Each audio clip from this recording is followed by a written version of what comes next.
Parfois, on a des exigences d'exemplarité vis-à-vis des élus ou des membres du gouvernement pour des choses qui ne relèvent absolument pas de la loi, pour leur vie personnelle, pour leur vie privée, leur comportement avec leur famille. Je rappelle quand même, pardon, je vais être un peu caricaturale, mais que François de Rugy a dû démissionner pour avoir servi du homard à table à ses invités.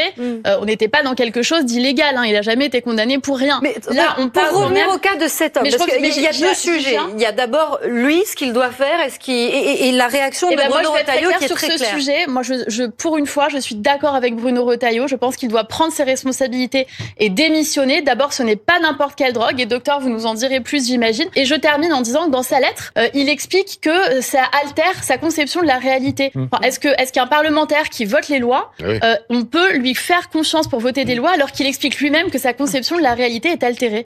Marlène Schiappa est vraiment incroyable d'oser parler d'exemplarité alors qu'elle semble avoir oublié le scandale du fonds Marianne qu'elle pilotait. Ce fonds, alimenté par des fonds publics, a été détourné de son usage initial pour financer des discours pro-Macron ou arroser les proches du pouvoir. Elle devrait prendre ses responsabilités et nous dire où est passé l'argent de ce fonds, doté de plus de 2 millions d'euros.